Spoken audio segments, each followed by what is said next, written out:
Hello and welcome to the live show where we do live things, talk about live music, and celebrate the vibe of being alive with live music.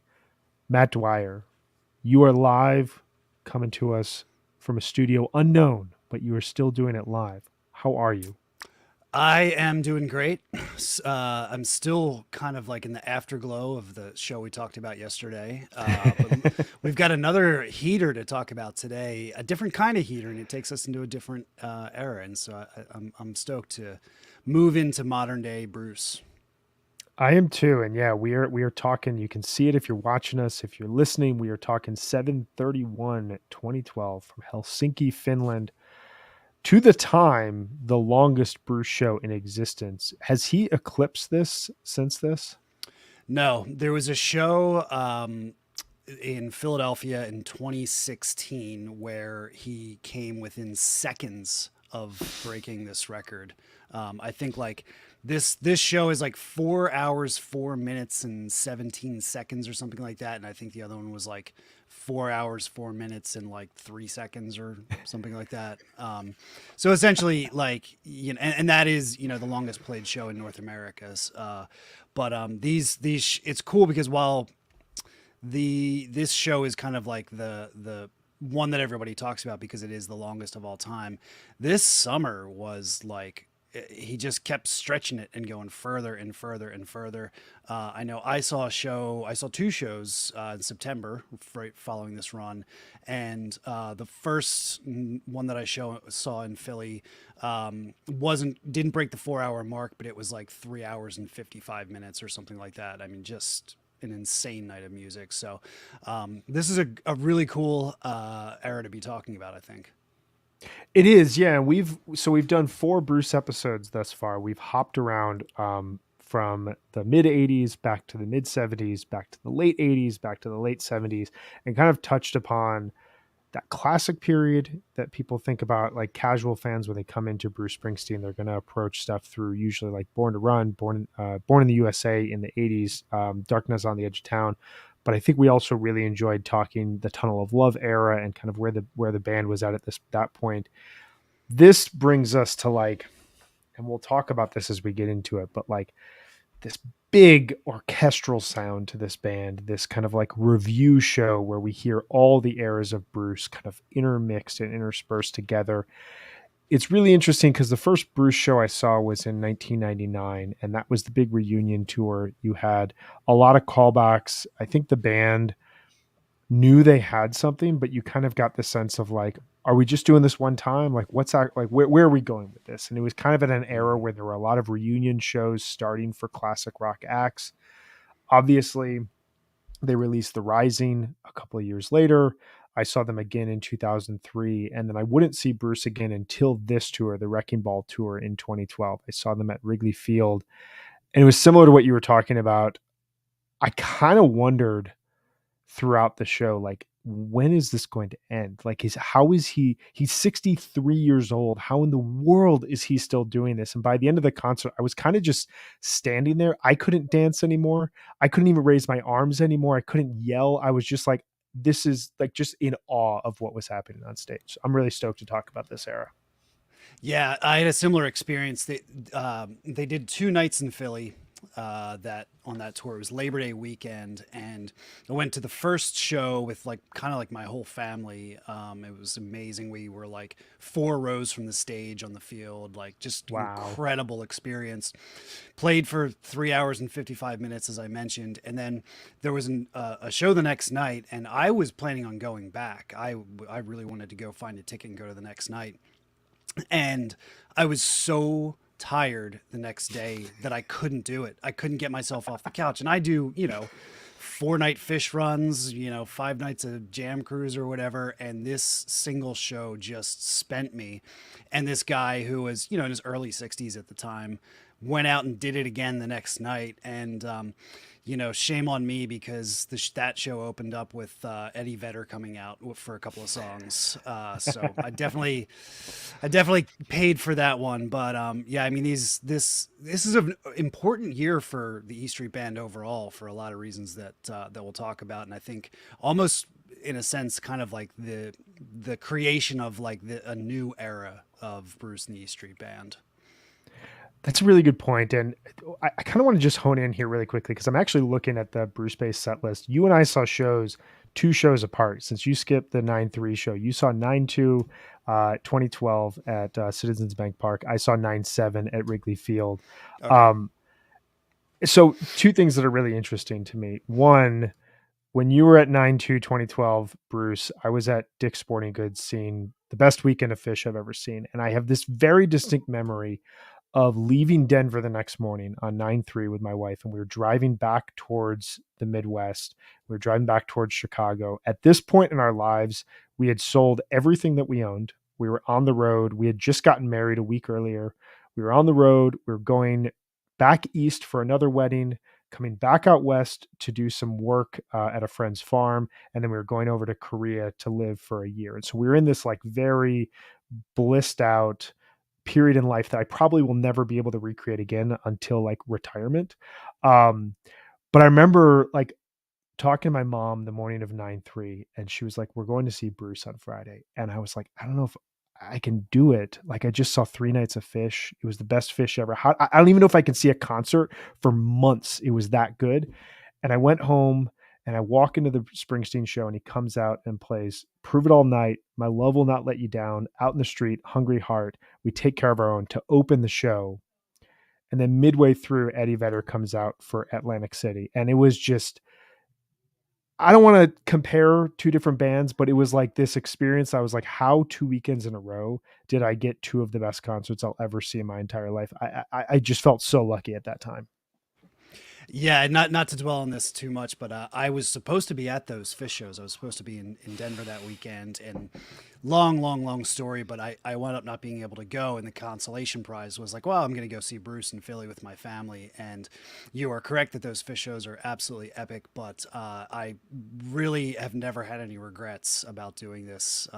Now, I did actually wind up in Colorado at Dick's in 2016 when Bruce played this show I mentioned a couple minutes ago, which is essentially one of the longest shows ever that a lot of my friends and family were at too. So I've done it both ways. It's you make your sacrifices where you can, but like Bruce, the one thing that you honed in on that I kind of want to just explore here for a second, like this represents kind of the opening of a new era for the band in a lot of cases. We'll talk about it as we get into this show, but Clarence Clemens passed away about a year prior to this show in 2011. The band releases Wrecking Ball, which includes songs that the band had written, Bruce had written over the last few years, but also kind of in the immediate aftermath of Clemens passing away. And they go out on this world tour. We are talking about the final night in Europe on July 31st, 2012. The tour opened 2.5 months earlier in Seville on May 13th. But tell me, from your perspective, the band at this point has been back together for 13 years. Bruce has made a solo record. He has he's made a folk record based off of Pete Seeger songs. They've made a few records together. Magic obviously comes out in 2007. At this point, like the perception is kind of like, what is Bruce has nothing left to prove. Like, why are you doing massive world tours? Why are you still writing music when you could just go out and play like Born to Run and everybody would be happy? From your mind, what fascinates me is how he's still pushing ahead. But from your mind, like what represents a new era at this point in time? Well, there's two aspects to it. One is the obvious, which is now you no longer have Danny and you no longer have Clarence, and the lineup is going to change. I'm going to put a pin in that for just a second because the flip side and kind of what you were talking about is he had kind of been doing this type of show you were describing in the years when Danny and Clarence were both kind of towards the end of their lives. He was pushing new music, Magic, and some of the other albums Working that on a came out. Dream. Yeah. exactly, working on a dream. But they would also do these shows where they would sometimes announce in advance, sometimes not. Like, okay, on this night we're gonna do Born to Run, from start to finish, or we're gonna do The Wild, the Innocent, the E Street Shuffle, with 2 hours of other material as well. But that's gonna be kind of a focus of the show. So it's easy at that point to think that he's slipping into that kind of just like legacy act, review, whatever. And then this tour, there was a new album, very strong album. I mean, I love Wrecking Ball. A lot of really great material, but it kind of shifted him into this mode of like looking back a lot. And Mm. there's memories of Danny and there's memories of Clarence in these shows, which are very, very powerful. I think he was at a very introspective point in his life, and he just sort of was trying to bring that to the people. As far as the band, well, let's talk about the band later. Let's get into some of the general topics as well, and then we can explore what the lineup actually looked like and what the impact of that was on these shows. Absolutely. So, just to give some background in terms of where we're at, we are in Helsinki, Finland at this point in time. We are at their what is considered what would be were they to have had the Olympics. We are at the Olympia Stadion, which is a venue that opened in 1898. It has absolutely no connection to the Olympics, despite the name. But there is a rumor that it was named this way just 2 years after the debut of the modern Olympics as a way to attract future bids. It hosted World Cup matches in 1958, as well as Women's World Cup matches in 1995. It's this beautiful stadium in just outside of Finland. In terms of where we're at, July 31st, 2012, we are actually in the middle of the London Olympics, and we're in the middle of the athletic dominance of Michael Phelps Mm. at this point in time. We are also, I have to note, we are seeing the passing of one of the greatest 20th century historical fiction writers, Gore Vidal. So that is, death is in the air at these shows. Also have to note from a pop cultural standpoint, I got to ask you your opinion on this song. The number one song in America on July 31st, 2012 is Carly Rae Jepsen's Call Me Maybe. You have the floor. What are your thoughts on this song? Because I have thoughts on this song. I don't actually. I'm so disconnect. I've been so disconnected from like pop music of that ilk from for so long that of course I've heard the song in passing over the years, and I'm not trying to sound snobby or anything, but it never was on my radar as something that I should give any degree of energy to. I'm giving you a listening project to listen to this song until it like deeply affects you. This is one of my favorite songs of all time. I went to a lot of weddings in 2012, and like this was the song that if you wanted to see someone's aunt out on the dance floor just like going crazy, this was the song for it. And I just have like ridiculous memories of like late nights with a lot of friends listening to this song. Um, this was also just, I'm wearing a Cubs hat. I saw Bruce at Wrigley Field. On this date, we traded for Kyle Hendricks, who was our starting pitcher the day that we won the World Series, Game 7, 2016. So very, very important date for me. Um, Turning back to Bruce.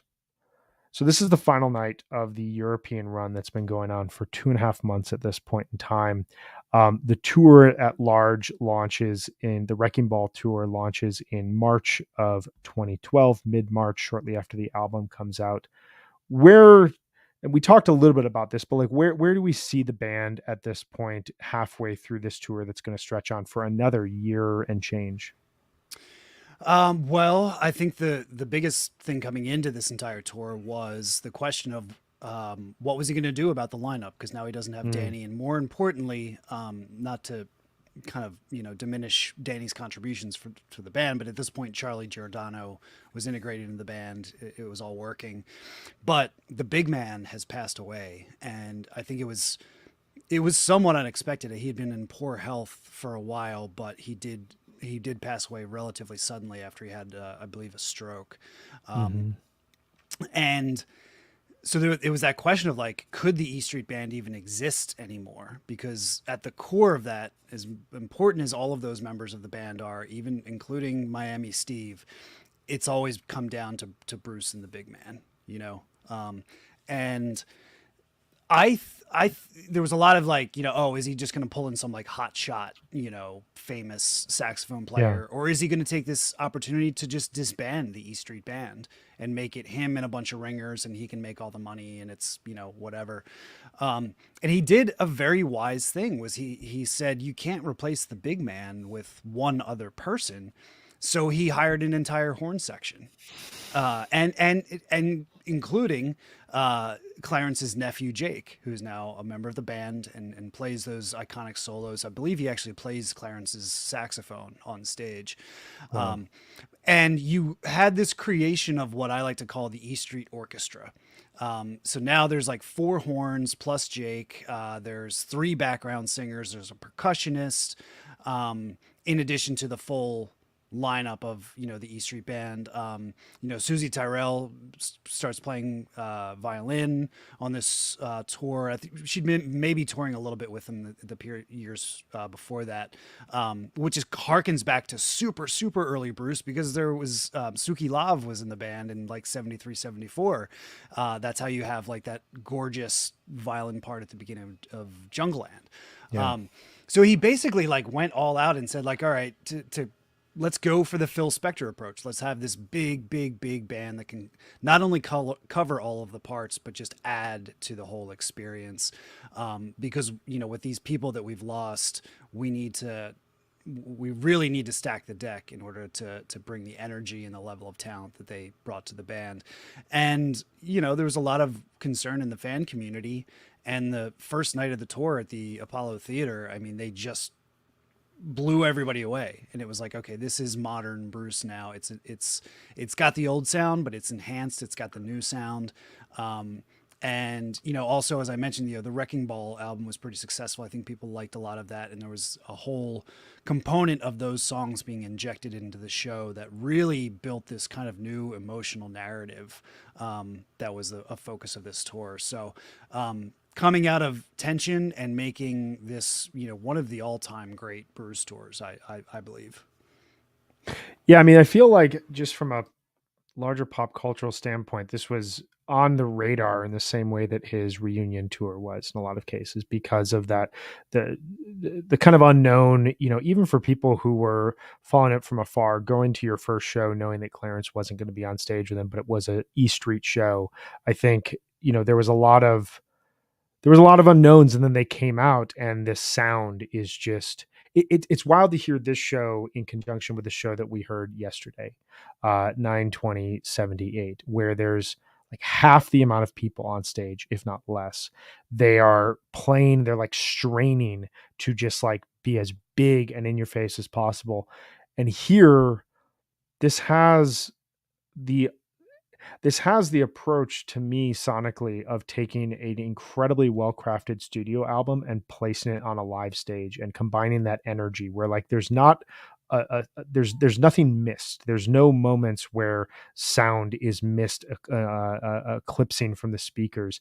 It is just like bowling you over, but it also is incredibly tight. It's incredibly refined, and in some cases it sounds like a natural evolutionary point for this band as they're aging, as they're continuing on with their career, but it also just like shocks you in the same way that the 78 show does.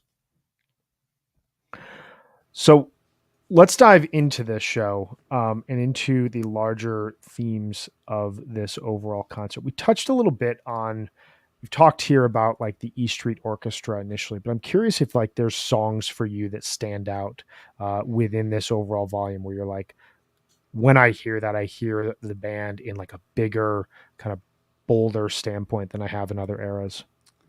Yeah, I think that where it works the best is in kind of the material from this century. The Rising and newer. When you have these big emotional songs like "My City of Ruins" or "Lonesome Day," where "Waiting on a Sunny Day," that are kind of like these very kind of uplifting emotional moments.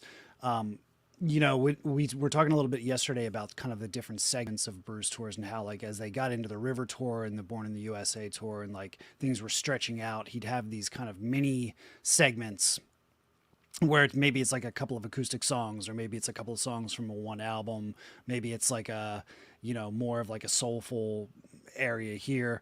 um, he's evolved from, kind of like the gutter punk we talked about, through the representing the working man, through the Bruce Sullen melancholy years in '88. Now it seems like he recognizes his power to uplift the audience and Mm, help everybody experience some joy that they may not be able to have experienced otherwise. I think it's very in tune to the times. yeah. This was smack dab in the middle of the Obama years, but that's not to say that everything was peachy keen at that point.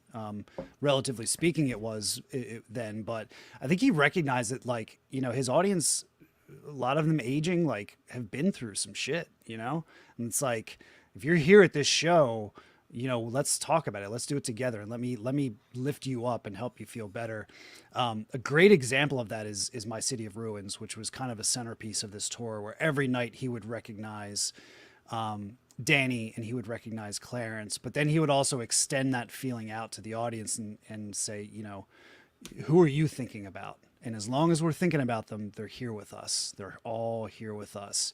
It was kind of a goosebumps moment in the middle of the show where, like, people would be crying and raising their hands and getting very, very emotional. And that to me is kind of like what I think about in this show and a lot of shows from this tour, just that healing experience. It's a really good point. And it kind of leads to something that I was thinking about with this idea of like the Bruce review, which I'll get into in a second. But like that My City of Ruins, it's almost 20 minutes on this. It's 18 and a half minutes long. And, there's this moment in it where you've been listening to Bruce long enough. Like he talks about how when he was a kid, his mom used to take him to a graveyard on Friday night. And like, it sounds so Bruce like. And then it's like, wait, you like as an 8-year old, like your mom was just taking you to graveyards. And like, is this, where's the fact in the fiction? Where's the myth out of this? But like, you follow him because as he immediately, he starts pushing towards like the people that he's lost, and the band members he's lost, the friends, the family. And then the fact that he turns it on the audience, it kind of makes me think about this dichotomy we were talking about yesterday, where in the 70s Bruce is chasing something and he feels it so deeply and he needs to get to this long-term goal of fully connecting with the audience, fully describing his own lived experience. And he does it so successfully that he becomes the biggest rock star on the planet for the first 5-6 years of the 80s and even into the Tunnel of Love era. But at that point, you start to see him wrestling with, what does that mean? And who am I actually? And am I actually projecting too much of myself? And am I actually like living life the way that I should live it? By this point in time, 25 years on from Tunnel of Love, he's now at a point where he's kind of come to terms with all those ups and downs, and he's seen life rebound in a way that I think was probably unexpected in the late 80s and early 1990s. But then aging comes in and you start to lose people close to you. Like I remember, so every Springsteen show I've seen with my parents, and I've seen them over the course of 15, 20 years of seeing this guy go through challenges of losing siblings, losing good friends. And this show, I remember having just a really specific impact in that sort of manner. It's just wild to, think of him going from this like very youthful yearning to this very,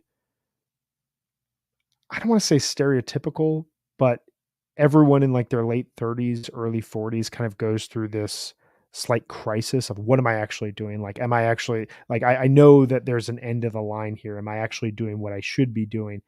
To He doesn't seem like he's entering his golden years now, but he like sounds as though he's recognizing all the lessons of the past, which it just kind of blows me away listening to this. But it also like, and My City of Ruins kind of starts this segment of this show. If you take it through Waiting on a Sunny Day, it's a 10-song segment here where he goes back to Asbury Park. He goes to Born in the USA.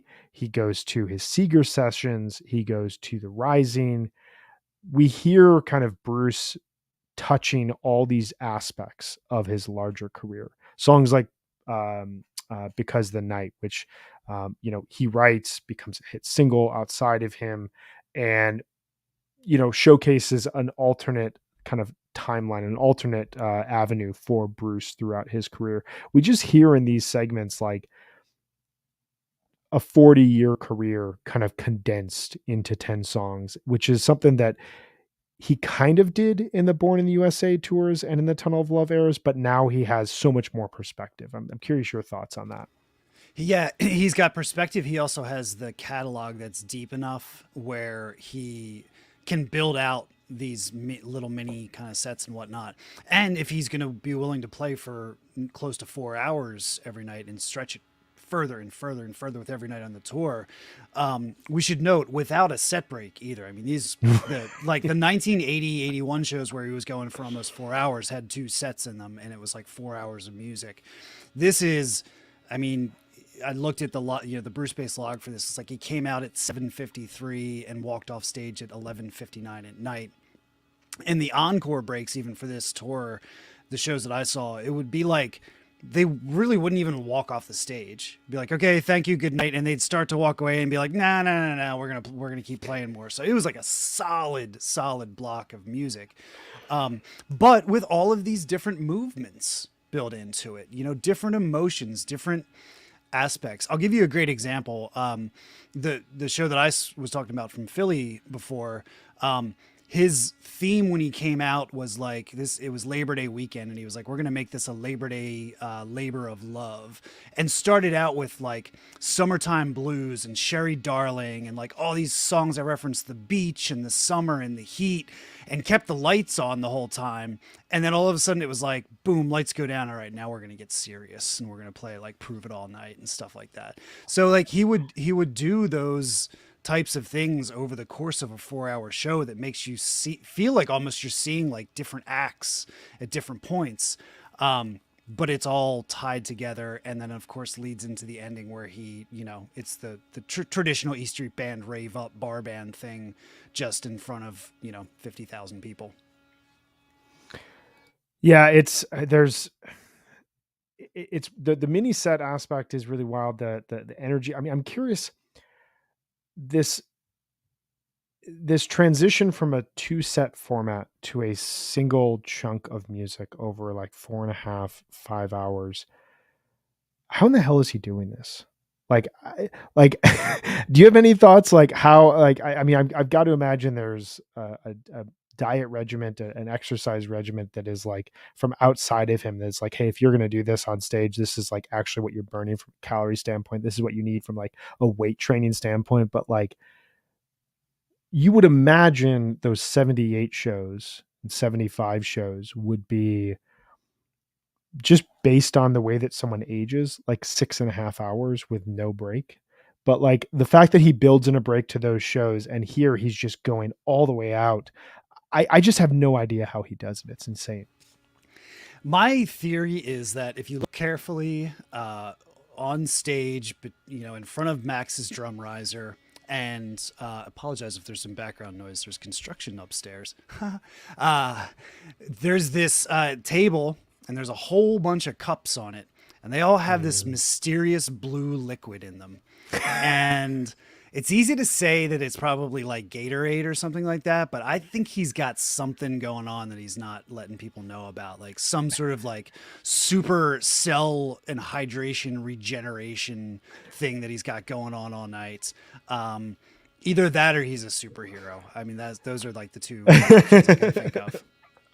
I mean, it's all you can think of, because like there's a joke in like NBA circles that when an aging player comes back for like age 34, 35 season and puts up career levels, that they went to Germany and got like stem cell injections into their knee and are like suddenly stronger and able to perform like they were like 25 years old again. I, I mean, I've got to imagine. Well, and here's the thing that's like wild to me when I think about Bruce over the last, now we're almost 25 years since the 99 reunion. When they came back, he was he was turning 50 years old, I believe, that year. That in 1999 seemed like like an aging musician. Like in 1999, that felt like you were kind of like starting to get over the hill and you were beyond your overall prime. Now, a 55-year-old or 55 or 50-year-old musician seems kind of like your middle of your career at this point in time. Like classic rock has been stretched so much because of these artists. There's a part of me that wonders if like when he came back then he was just like, I don't know how much longer I have left, so I'm just going to give everything I have. And now we're almost 25 years into that phase of his career and he still approaches every show that way. But I just it's mind-blowing to me. I have no idea how he does it. Yeah, and you know, you got to remember, I mean, in the grand scheme of things, he's somewhat early in the rock and roll era as well. I mean, Mm-hmm, like if mm-hmm. you consider that he basically started his career in like 1969, 1970 with, you know, writing songs and pulling the band together and everything like Yeah, that. That's only like what, 6, 7 years, maybe 10 behind like the Stones and the Beatles. totally. And the story about, you know, McCartney and the Stones and everything is like, can you believe they're still going off after all this time? Well, it's like you were the first people to do it, so like Right. you're gonna set the benchmark for like how far can we actually do this.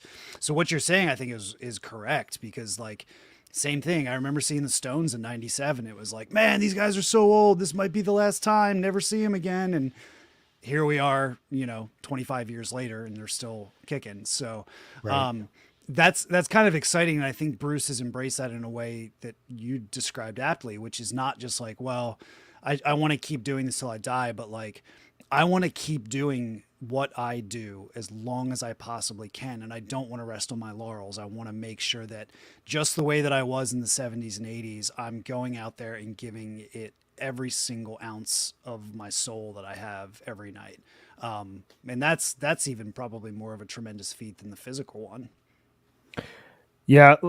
Last thought that I have on this is so I saw Dylan earlier this month and he's 81 years old and he somehow his voice has drastically improved over the last decade. I think he was taking a ton of vocal lessons as he was doing the Sinatra records, and it really showed itself on Rough and Rowdy Ways. And you hear it when you see him live. Like he is hitting notes and hitting ranges that you never saw. Like I didn't see when I was seeing him in the early 2000s.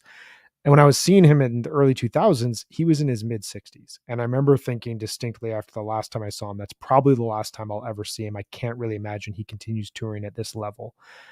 That was 20 years ago.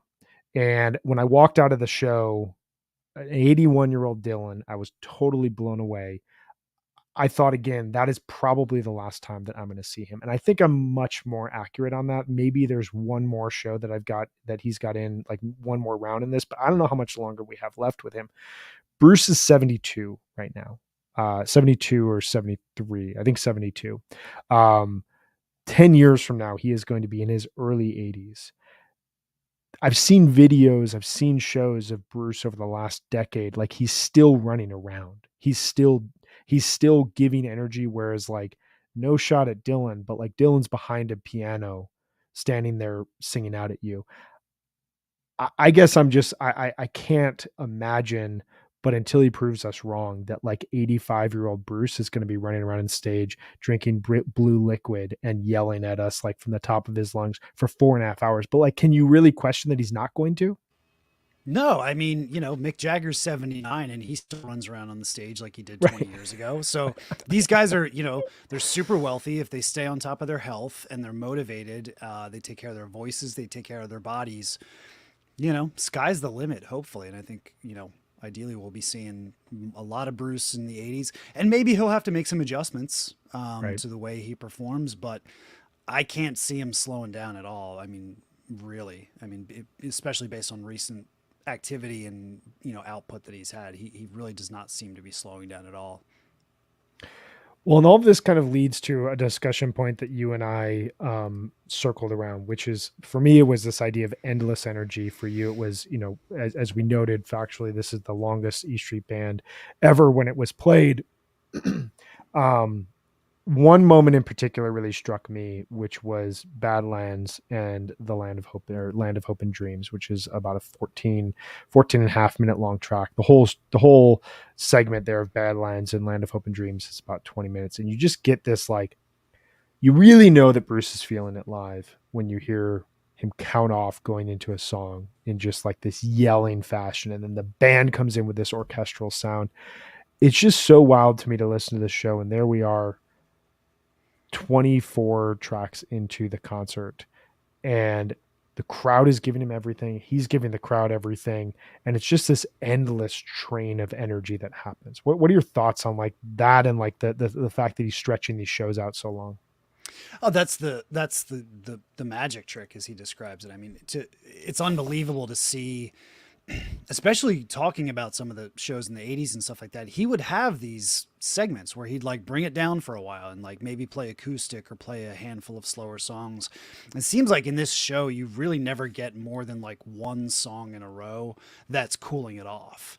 You know, I- at this, not to keep coming back to it, but the show I saw, a month later, I was having an incredibly tough time finding some time to go to the bathroom, like, Yeah. because you just can't, like, what are you gonna miss? Like, I mean, you like, all right, cool. He's got to cool it down here, and then he plays Badlands or he plays Land of Hope and Dreams, and um, that I think is like really what, when you describe going to the show versus listening to it on a recording, you can sit on your couch, drive your car, and listen to a recording, and you can get real amped up. But like on your feet for 4 hours straight, giving him back everything that you've got because he's given you everything that he's got, that is exhausting. But it's like working out, right? Like you go for a run and your body's hurting and you're trying to push and you're trying to push, and then you hit that runner's high and you're just kind of like in the flow state and you're going and you're going. And then when you stop at the end, the endorphin release is just like magical. You know what I mean? And you feel Yeah. exhausted, but you feel accomplished. And that, I think, is that feeling that I chase going to see this band, is like, it's going to be fun, it's going to be intense, and at the end of it my body is just going to be tingling because I've been through this experience, you Yeah. know. No, that's totally true. I have a memory of the show I saw where I finally found they do My City of Ruins, Spirit of the Night, Trapped, and then Jack of All Trades started. And I said, okay, I'm running to the bathroom. I'll be That's the back one. here in that's it right there. And I come out and I hear this familiar chordal structure. And I'm like, what the hell is he playing right now? And I come up the steps. And I'm like, oh my God, it's Atlantic City. I got to get back to my seat. And I come up the steps onto the walkway and I look at the screen and there's Eddie Vedder on the screen singing Atlantic City. And like, I come like my wife has seen Eddie Vedder in person for the first time, and like they're playing one of our favorite songs, and like I was like, I'm not going to the bathroom for the rest of the show. Like that was it. I don't know what else is going to happen tonight, but like I can't do this. So I just I went during I suffered through. I went during Jack It's of All great. Trades, and I mentioned before, we were on the field very, very close to the stage, and I ran. I mean, I ran to get to the bathroom so fast that on the way up, I ran right past Adam Grandichel and Kurt Vile sitting next to each No other way. at the show, and I was in the bathroom and I was like, I can't stop, I can't stop, I gotta just run right by them. So I think on the way back I was like, I love you guys, and just like keep going. That's awesome, man. It's great because I'm just looking at your set list, Jack of All Trades, and then they do Human Touch, which what an Adam Grandishiel song. We'll be talking about that in the later episode. But for me, um, I don't know, just this those two songs, Badlands, Land of Hope and Dreams, from this show, and then there's a moment late in the show where he gets word on stage that we've crossed 4 hours, and his acknowledgement of it as both an accomplishment but also as kind of a challenge is just something that like you hear it throughout this show. Like he almost seems determined to like bring this stadium down, which you would hear months later when he came through America. Yeah. One moment that I forgot about in the show as I was listening to it last night, I was remembered it. His level of understanding and self awareness that this was going to be a big show. Like I think he definitely planned to go past the 4 hour mark. He played right up until the curfew, I'm assuming, because he stopped at 11:59.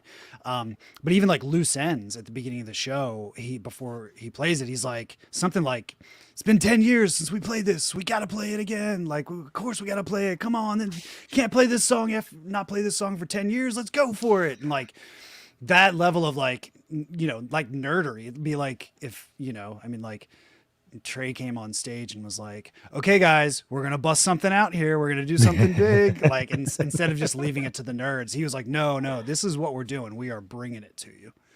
Yeah, no, that's such a good point, and like you get it.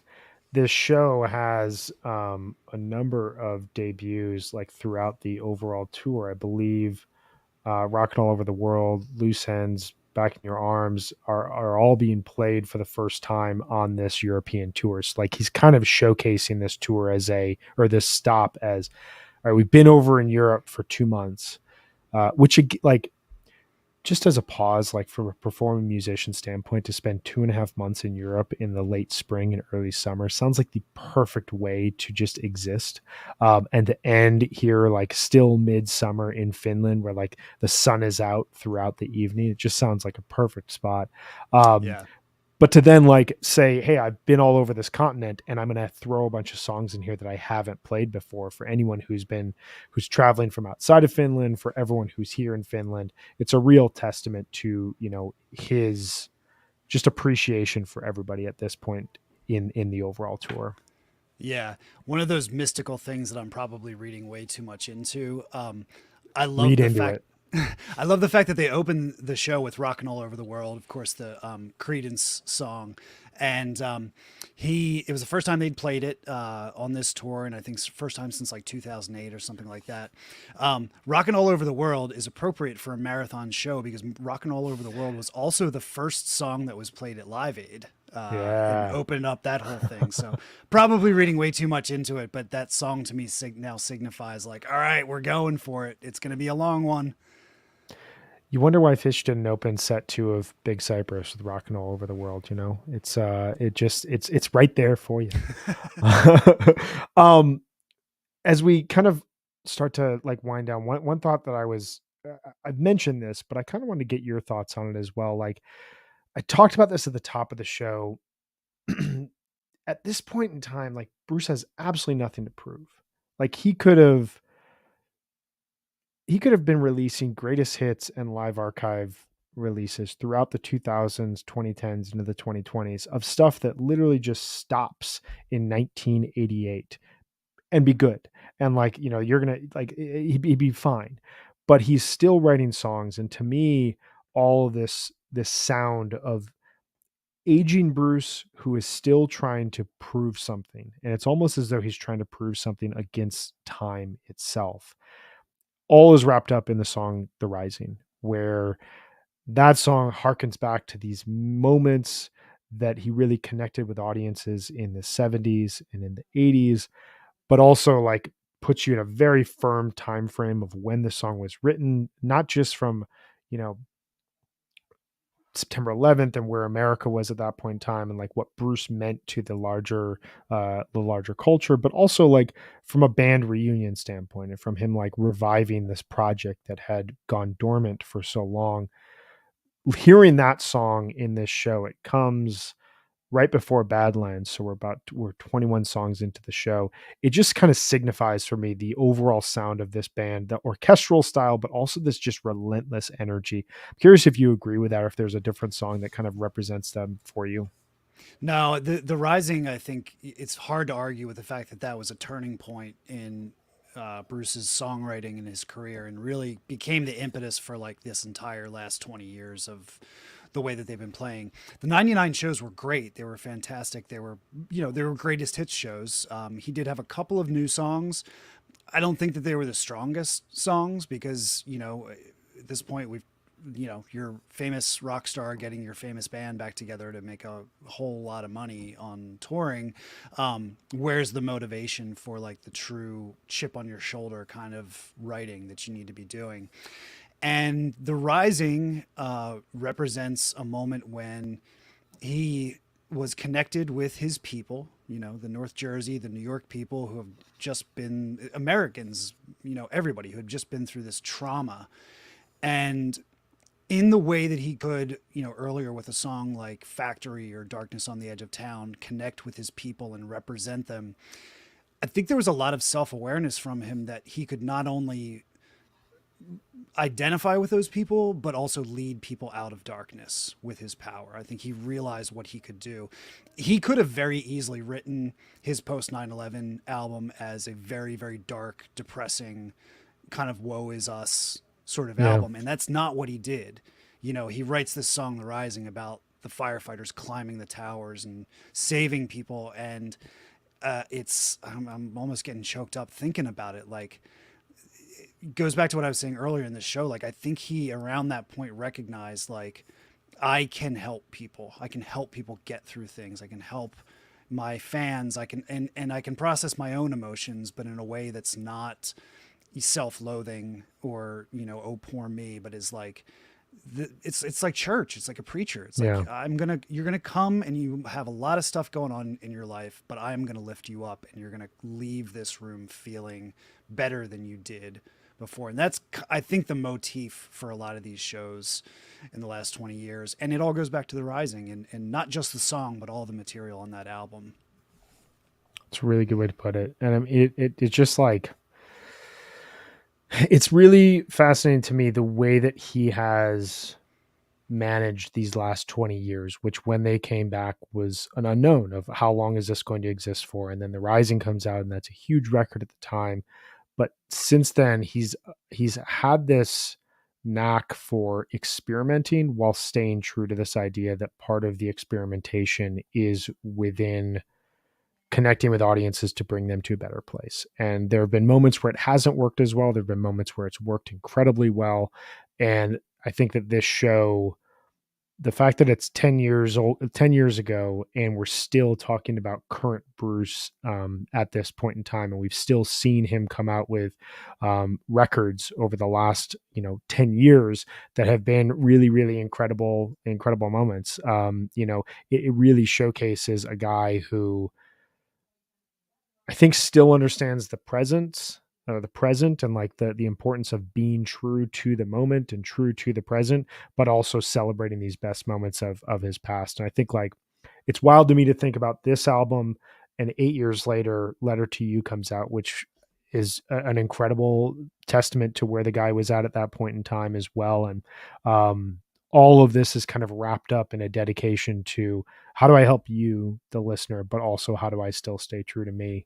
um, I'm curious, before we get to our final awards segment, do you have a favorite Bruce record since they came back in '99? The Rising, I think, is definitely it. If I picked one other, it would probably be Wrecking Ball. I like the two of them have just sort of the emotional weight of recognition of, you know, loss, and but that there's hope and that we can stick together and that we can help each other out. And I think that's a really good message, and what I hope to take from his material in the modern era. I always go with Magic. That strikes me as like if you took '70s era Bruce and put it in the mid 2000s, just got like such an energy to it that I love. But I think the important thing is like the Rising, and Wrecking Ball are like they're right there with it in terms of like their overall strength in my mind. And Letter to You was one of my favorites of 2020, but he just keeps making incredible music, and it's a huge testament to his creativity and his drive, as we show here. What was for you in this show? What was your most Bruce moment? You know, I might break the rules here a little bit, because I'm going to Do it. talk about something that's not on the recording, but is a part of the show, which I've never heard. I don't know if there's really any recording of it, but to top off the fact that they played for over 4 hours in front of this huge stadium crowd, what you may not know is that Bruce actually played another acoustic set before this. So they I guess in Europe, like they let the people in for the pit for the early entry, like very, very early, like hours early. And these people, a lot of them had been kind of like on Bruce tour in Europe, seeing different shows, and they're sitting out in the sun for hours and hours roasting and just like waiting with bated breath. So for this, the final night of the tour, they got all of the people into the pit, which is, I don't know, maybe like 1,000, 2,000 people or something like that. And then Bruce came out on stage with an acoustic guitar and played an acoustic mini set of rarities for these people. So like, as if playing the longest show ever is not enough, there was more music that he was just like, I have to treat my people. I have to recognize my people and what's going on. So that to me is just as Bruce as it gets. If I had to pick something from the show itself, I think I always go back to the last quarter, but the playing stuff like Your Love Keeps Lifting Me Higher and Higher, like Yeah. that always, I just love the bar band stuff when they do that. So yeah, that's what I'd go with. I think that's such a great pick. And yeah, the last quarter bar band sort of stuff, it's wild. I just remember when he ended with Twist and Shout at the show that I saw in Wrigley, and Eddie Vedder's just on stage dancing. He's not even playing a guitar, he's just dancing. And you can see kind of what we were just talking about. Eddie Vedder in 2012 is 20 years into his career. He's where Bruce Springsteen was when he wrote basically when he wrote Tunnel of Love, or when that tour ended and he's getting ready to do Human Touch and Lucky Town. And it's basically where Eddie is stepping into a classic rock period in his overall career. And him to look like a kid on stage dancing around to a bar band song with Bruce Springsteen. But for me, the biggest thing, and it blew me away listening to this. There's so much cursing in this show, and there's this great moment before he plays "Does This Bus Stop at 82nd Street," where he goes, "Buses are great. We don't have any fucking those things in America," and like the crowd just loses their mind, and it's like this moment of the American working man connecting with European audiences. It is something that puts it so firmly in the Obama years and ties Bruce to his larger political messaging, and also just like it harkens back to him playing in a bar and him just being like, "You 20 people that are here giving it your all with me, like this is all that matters right now."